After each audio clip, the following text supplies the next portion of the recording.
স্বাগত। আমি প্রগতি শুরু করছি আজকের সংবাদ। গাছ কাটতে এসে মৃত্যু হলো এক যুবকের। ঘটনাটি ঘটেছে পশ্চিম মেদিনীপুরের নারায়ণগড়ের দইসন্ডা গ্রামে।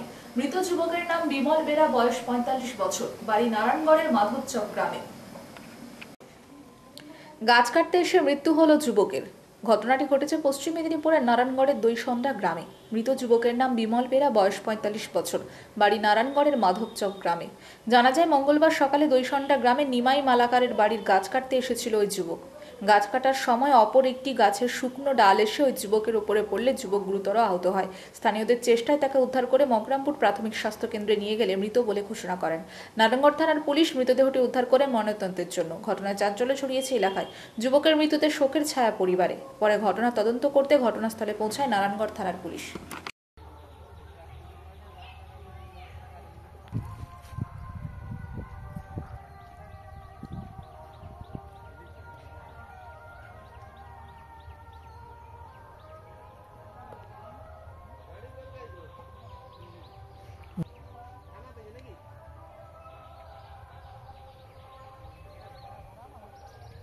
ये अच्छा इधर के जाए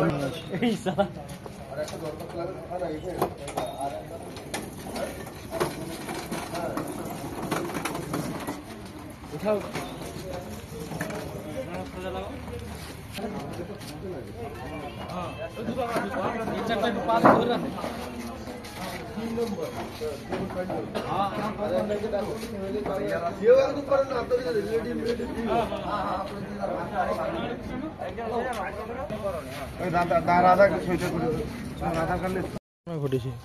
কি ঘটনা ঘটেছে? আমি তো উঠেছিলাম তো ঘরে খাই, তারপর তো এই যে হঠাৎ পড়েছি। আমি তো এখানে ছিলি। কি দেখলেন এসে? আচ্ছা, দেখলি যে পড়েছিল, বুঝতে পারছে সেই ডালাটা, হালকা ডালাটা পড়ে ঠিক করতে পারেনি। ও গাছ কাটলো, গোটা বন্দরে গাছ কাটলো, মানে এইটাই তার প্রবলেম হলো। কি করবেন? যিনি গাছ কাটছিল তার পরিচয় জানা গেছে? না, তার নাম জানি, নাম কিছু, তার নাম তো তাহলে কয়নি। বাইরের লোক। পুলিশ এসেছিল? থানায় ঘর দিয়ে কোথায় নিয়ে যাওয়া হয়েছে? এটা কোন এলাকা? এটা দইসন্ডা এলাকা। আপনার নাম? আমার নাম তো ঝাড়গ্রামের লালগড় রেঞ্জের পিরনাকুলি গ্রামে পাতকুয়ায় পড়ে যায় হাতির বাচ্চা। নিজের বাচ্চা উদ্ধারে মরিয়া হয়ে ওঠে মা হাতি। বাকি দলের সদস্যরাও চেষ্টা শুরু করে। ঝাড়গ্রামের লালগড় রেঞ্জের পিরনাকুলি গ্রামে পাতকুয়ায় পড়ে যায় হাতির বাচ্চা। নিজের বাচ্চা উদ্ধারে মরিয়া হয়ে ওঠে মা হাতি। বাকি দলের সদস্যরাও চেষ্টা শুরু করে। বাচ্চা উদ্ধারে মা হাতির প্রাণপণ চেষ্টা। তার চিৎকারে গ্রামবাসীরা বুঝতে পারে কোনো অঘটন হয়েছে। গিয়ে দেখে বাচ্চাটি কুয়ায়, আর তাকে সুরে টেনে তোলার অপ্রাণ চেষ্টা চালানো হচ্ছে। সাথে সাথে খবর দেওয়া হয় বন দপ্তরকে। সময় নষ্ট না করে একটা জেসিবি এবং হুলার টিম নিয়ে উপস্থিত হয় ফরেস্টের লোক। প্রথমে দলহাতিকে দূরে সরিয়ে দেওয়া হলেও মা হাতিকে সরানো যায়নি। শেষে মা হাতির উপস্থিতিতেই পেলোডার দিয়ে মাটি কেটে শুরু হয় বাচ্চাকে উদ্ধারের কাজ। দলহাতি দূরে সরে গেলেও উদ্ধার হওয়া পর্যন্ত মা হাতি এলাকা ছাড়েনি, বরং উদ্ধারের কাজের মাঝেই সে তার বাচ্চার গায়ে সুর ভোলাতে থাকে। তবে উদ্ধার কাজে সে কখনো বাধা দেয়নি। সে নিজের বাচ্চাকে নিয়ে ভোরবেলা এলাকা ছেড়ে মা হাতি। হাঁপ ছেড়ে বাঁচে গ্রামবাসী ও বন দপ্তর।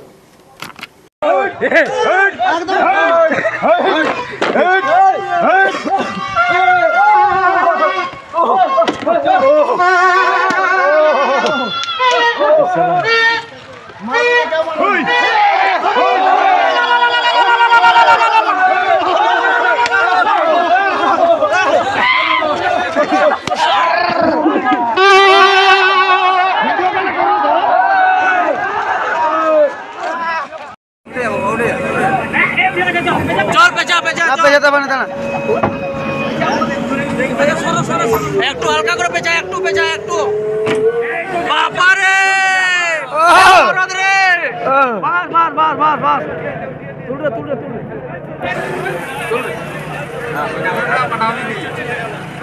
যা বাবা, যা যা, তোর বেটা তুলে যা, তোর বেটাকে নিয়ে যা। আপনার নাম? আমার নাম শ্যামসুন্দর মাহাতো। এই হাতির বিষয়টা কি হয়েছে? হাতির ব্যাপারটা কালকে রাত্রে আমরা বিভিন্ন আমাদের যে হাতি খবরাখবরে হোয়াটসঅ্যাপ গ্রুপগুলো রয়েছে, এই গ্রুপগুলো মূলত আমরা করেছি নিজেদের মধ্যে দ্রুত খবরটা আদান প্রদানের মাধ্যমে হাতির গতিবিধি এবং স্থান এটা সাধারণ মানুষকে সচেতন এবং সাবধান করার স্বার্থে যে হাতির গ্রুপগুলো রয়েছে সেই গ্রুপগুলোর মাধ্যমেই আমরা খবরটা পাই যে লালগড় রেঞ্জের হাউদি বিটের পিঁড়াকুলি গ্রামে একটা পাতকুয়োতে একটা হস্তি শাবক রাত্রিবেলা পড়ে যায়। সেটা হয়তো আনুমানিক ওই রাত 11টার কিছুক্ষণ আগে হয়তো হয়ে থাকবে। সেখানে এই হস্তি শাবক পড়ে যাওয়ার পর সেই শাবক এবং তার মা হাতির চিৎকারে গ্রামবাসীরা সজাগ হয়ে যায় এবং তারা জানতে পারে, বুঝতে পারে যে কিছু একটা ঘটনা ঘটেছে এবং তারা দূর থেকে সেটা পর্যবেক্ষণ করে বুঝতে পারে যে ওই কুয়োর মধ্যে পাতকুয়োর মধ্যে একটা হস্তি শাবক পড়ে গেছে এবং তারা সাথে সাথে দ্রুততার সাথে বন দপ্তরের সাথে যোগাযোগ করে বন দপ্তরকে খবর দেয় এবং বন দপ্তরও তৎপরতার সাথে হুলা টিম এবং একটা জেসিপি গাড়ি এনে সেই হস্তি শাবককে উদ্ধারের জন্য ব্যবস্থা গ্রহণ করে। এবং এখানে লক্ষণীয় বিষয় আমরা দেখেছি এই যে সন্তান স্নেহ মা হাতিটা যে ওখানে দীর্ঘক্ষণ ঘটনার পর থেকে তার সন্তানকে বা বাচ্চা হাতিটিকে বাঁচানোর সাহায্যের জন্য ওখানে দাঁড়িয়েছিল দীর্ঘক্ষণ ধরে এবং উদ্ধার কার্য যতক্ষণ চলে ততক্ষণ পর্যন্ত বাকি দলের হাতিগুলা নিরাপদ দূরত্বে সরে গেলেও মা হাতিটা কিন্তু তার সন্তানকে ছেড়ে ওই কাছাকাছি অবস্থান করছিল এবং উদ্ধারের পরে খুশির খবর সেই তার বাচ্চাকে নিয়ে মা হাতিটা আবার হেঁটে দলের সাথে মিশে যায়। কি নাম বললেন আপনার? আমার নাম শ্যামস। প্রতি বছরের ন্যায় এবছরও বেলদা ক্লাবের সরস্বতী পুজো উপলক্ষে নানা অনুষ্ঠানের আয়োজন করা হয়েছে 3 দিন ধরে।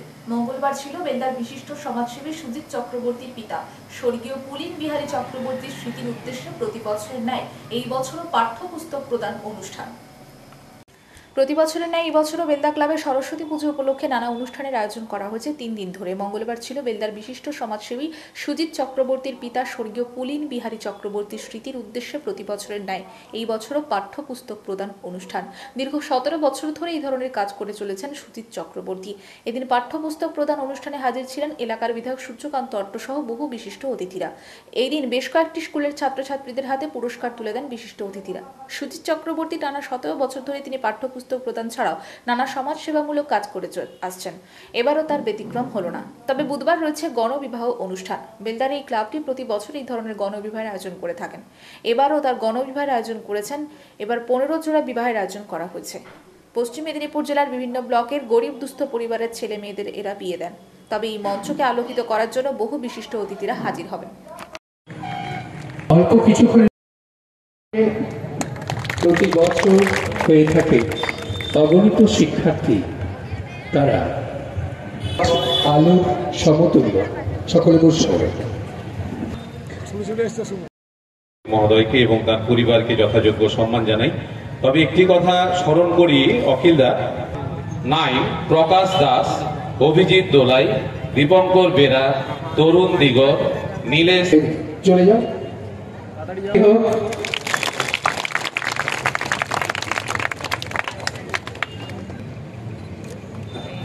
সবার হাতে বইগুলো দিয়ে দিন, তারপরে ছবি হবে স্যার।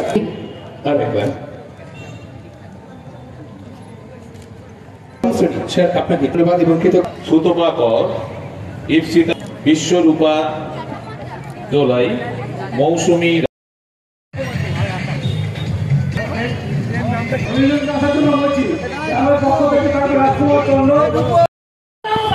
সহযোগিতা করেন আমাদের পরিবার, তাই ওনাকে অসংখ্য ধন্যবাদ।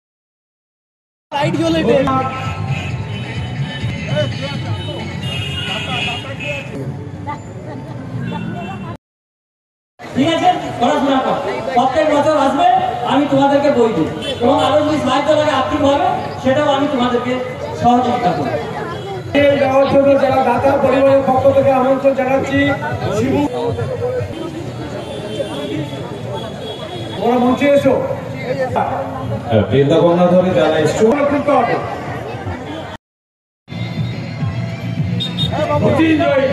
সাইকেলটা দিচ্ছেন।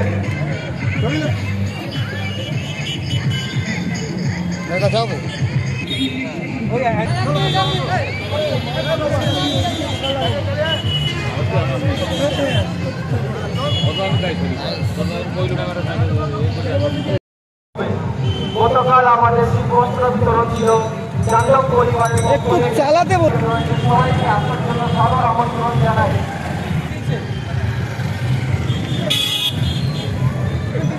সবাইকে আসার জন্য পড়াশোনায় প্রথম সারিতে ছিলাম কি ছিলাম না সেটা আমার কাছে বড় বিষয় নয়, কিন্তু আপনারা শিক্ষকদের মধ্যে একটা চেতনা সম্পূর্ণ শিক্ষাদানের ক্ষেত্রে একটা অভাব বোধ আমরা লক্ষ্য করি। আমরা স্কুলে যখন পড়তাম আমাদের শিক্ষকরা আমাদেরকে একটা চেতনা দেওয়ার চেষ্টা করতেন, বোঝাতেন। আমরা সেই জায়গা থেকে আমরাও সেই চেতনা সম্পন্ন হয়ে আমরা একটা জায়গায় পৌঁছানোর চেষ্টা করতাম, কিন্তু সেই ছাত্রদের মধ্যে একটা সৃষ্টির চেষ্টা, তাদের মধ্যে যে একটা সৃষ্টি করতে হবে সেই জায়গাটা শিক্ষকদের একটা অভাব আমরা লক্ষ্য করছি, যার জন্য সমাজ অনেকখানি তার ইফেক্ট সমাজের মধ্যে পড়ছে। তো যাই হোক, এটা সেই মঞ্চ নয়। অনেক বিদ্যজনেরা আছেন, শিক্ষকেরা আছেন বলে আমি প্রত্যেকের কাছে অনুরোধ করবো যে কচি কচি বাচ্চারা যারা এসছেন আজকে এখানে, তারা আগ্রহ করে এসছেন, তাদের একটা চেষ্টা আছে যে আমি এই বইটা নিয়ে আমি কিছু জানবো, কিছু বুঝবো, আমি আরো নিজেকে এক্সপ্লেন করবো। তো সেই জায়গার উপর দাঁড়িয়ে যে স্কুল থেকে আসুন এখন শিক্ষকদের বলবো, বাবা মার থেকে বেশি সময় থাকে আপনাদের কাছে, বলে আপনাদেরকে দেখেই সে বড় হবে, আপনাদেরকে দেখেই সে শিখবে, আপনাদেরকে দেখেই সে সমাজে আরেকটা পর্যায়ে আরেকটা জীবনে সে তার জীবনযাত্রাকে অতিবাহিত করবে। সুচিন্তাকেও তার পরিবার মধ্যে নিচে বসছেন, আমি মঞ্চে আসার জন্য আমি বলবো যে নিশ্চিত বহু বছর পুরনো হয়ে গেছে, তখন আমরা খুব ছোট।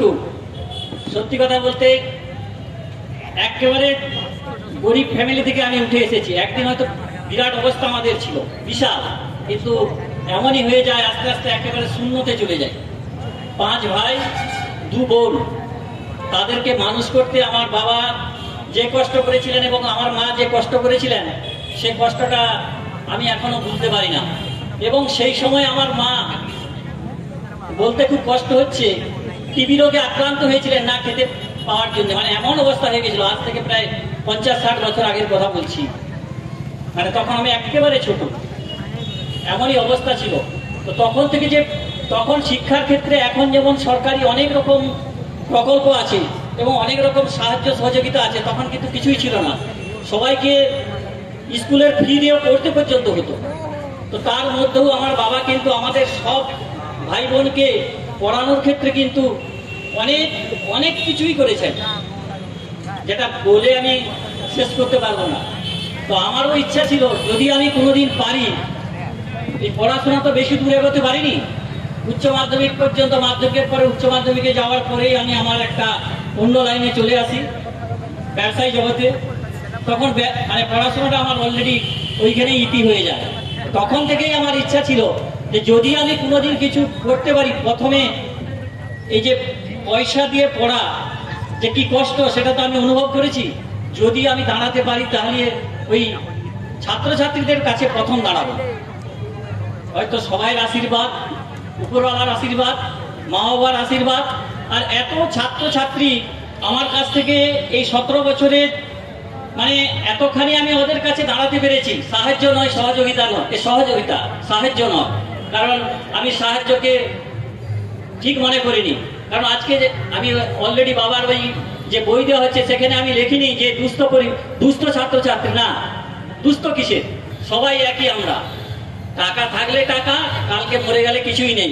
দেখেছি তো অনেক কোটি টাকা, মানুষ কোটি টাকা রেখে গেছেন, কিন্তু মৃত্যুর পরে তাকে আর কেউ স্মরণ করেনি। অতএব আমি ভাবলাম যে যদি কিছু করতে পারি তাহলে প্রথম শিক্ষার দিকে যাব। তো শিক্ষার জন্য প্রথম থেকেই আমি আজ থেকে 17 বছর আগে আমার বাড়িতে যখন টিউশনি করতে যান আমার মেয়েকে, চঞ্চলদা, ওনার কাছেই প্রস্তাব দিয়েছিল আমার মেয়ে এবং আমি। সেই থেকে আজ পর্যন্ত মানে এমন নারায়ণগড় ব্লকের এমন কোনো স্কুল নেই যেখানে আমার বাবার নামে বই, মানে লাইব্রেরিতে বই নেই। আপনারা খোঁজ করে দেখতে পারেন, পুলিশ বিহারী চক্রবর্তী স্মৃতিতে আমরা বই দিয়েছিলাম। এবং কাচের দাঁতন, আপনার ঝাড়গ্রামের নয়াগ্রাম, সেসব জায়গাতেও দিয়েছি। এরপর থেকে অনেক ছাত্র, আজকে অনেক ছাত্র চাকরি করছে, আমাকে ফোন করে বলে যে স্যার আমি চাকরি পেয়ে গেছি, ডাক্তারি করছে, কিছু হলেও তাকে সাহায্য করছি, সহযোগিতা করছি এখনো পর্যন্ত। কিছু মেয়ে নার্সিং, অলরেডি নার্সিং পাস করে তারা নার্সে চাকরি করছে। এর মতো পাওনা তো আমার কিছু নেই, এত বড় পাওনা, আমার নিজেকে খুব গর্ববোধ হয় যে এইরকম যদি কিছু করতে পারি, কিছু পরিবার যদি দাঁড়িয়ে যায়, এর মতো তো আর জিনিস নেই। এছাড়া তো আরো অনেক কিছু ক্ষেত্রে আমার কাছে যারাই যায় আমি চেষ্টা করি তাদের কাছে দাঁড়ানোর জন্য। বলেছিলেন করোনার সময় 3 দিন নিখোঁজ থাকার পরে বুধবার বাড়ির পুকুর থেকে এক যুবকের মৃতদেহ উদ্ধার হলো। আর এই ঘটনায় পরিবারে নেমে এসেছে শোকের ছায়া। জানা গেছে বেলদা থানার নয়াবসান গ্রামের নীরেন মাইতি বেলদা কলেজে 2018 সাল থেকে অস্থায়ী কর্মী হিসেবে কাজ করছিল। গত শনিবার দুপুর থেকে নিখোঁজ ছিল সে। পরিবারের সদস্যরা বিভিন্ন জায়গায় খোঁজাখুঁজি করে তাকে পায়নি। অবশেষে মঙ্গলবার সকালে তার বাড়ির পুকুরে তার মৃতদেহ ভেসে ওঠে। এই ঘটনার পরে পরিবারে নেমে আসে শোকের ছায়া। বিদ্যালয় নাম ডাক যেন চারিদিকে থাকে, গ্রামের প্রতিভা, গ্রামের মানুষ পূর্ণ সহযোগিতার দ্বারা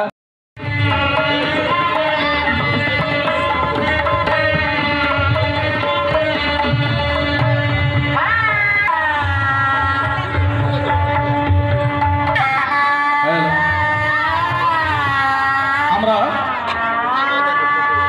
নন্দকুড়িয়া প্রাথমিক বিদ্যালয়ের প্রধান শিক্ষক মহাশয়কে পেয়েছি, মাননীয় সুরজিৎ তেওয়ারি মহোদয়কে পেয়েছি। মাননীয় সুরজিৎ তেওয়ারি মহোদয়, আপনি মঞ্চে আসুন। বিভিন্ন প্রাথমিক বিদ্যালয়ে সব থেকে বেশি শিক্ষার্থী রয়েছে আমাদের এই বিদ্যালয়ে। তা সত্ত্বেও আমাদের পরিমাণ যথেষ্ট। আমাদের বিদ্যালয়ের সামনে পণ্ডিত ঈশ্বরচন্দ্র বিদ্যাসাগরের আবক্ষ মূর্তি স্থাপন করতে পেরেছি। সেই যিনি সহযোগিতার হাত বাড়িয়ে দিয়েছেন, নিজে সমস্ত বসন্ত পঞ্চমী বাগদেবীর যে আরাধনা, এবারে 2 দিন ধরে, কেউ 2 তারিখ থেকে শুরু করেছেন, কেউ বা 3 তারিখ করেছেন। সেই বাগদেবীর আরাধনায় সারা বাংলার সাথে এক প্রান্ত থেকে আর এক প্রান্ত সমস্ত স্কুল, মাধ্যমিক, প্রাথমিক, মহাবিদ্যালয় থেকে শুরু করে সমস্ত শিক্ষা প্রতিষ্ঠান, ক্লাব থেকে শুরু করে সব জায়গায় বাগদেবীর আরাধনায় আমাদের বাংলা 2 দিন ধরে আমরা খুব মত্ত আমরা ছিলাম আনন্দ উৎসবের মাধ্যমে। তাতে কেশরম্বা প্রাথমিক বিদ্যালয়েও বাদ যায়। আপনারা খুব সুন্দর করে একটি প্রাথমিক বিদ্যালয়ের তার সাংস্কৃতিক মঞ্চ এবং তার পরিকাঠামো, পণ্ডিত ঈশ্বরচন্দ্র বিদ্যাসাগরের আবক্ষ মূর্তি উন্মোচন অনুষ্ঠানকে ঘিরে কি সুন্দর আপনারা করেছেন। প্রথমেই আমি স্কুলের তার পরিচালনা সমিতি থেকে শুরু করে প্রধান শিক্ষক, শিক্ষিকা যারা আছেন, অভিভাবক থেকে শুরু করে সবাইকে আমি ধন্যবাদ জানাবো। 3 দিন নিখোঁজ থাকার পরে বুধবার বাড়ির পুকুর থেকে এক যুবকের মৃতদেহ উদ্ধার হলো। আর এই ঘটনায় পরিবারে নেমে এসেছে শোকের ছায়া। জানা গেছে বেলদা থানার নয়াবসান গ্রামের নীরেন মাইতি বেলদা কলেজে 2018 সাল থেকে অস্থায়ী কর্মী হিসেবে কাজ করছিল। গত শনিবার দুপুর থেকে নিখোঁজ ছিল সে। পরিবারের সদস্যরা বিভিন্ন জায়গায় খোঁজাখুঁজি করে তাকে পায়নি। অবশেষে মঙ্গলবার সকালে তার বাড়ির পুকুরে তার মৃতদেহ ভেসে ওঠে। এই ঘটনার পরে পরিবারে নেমে আসে শোকের ছায়া।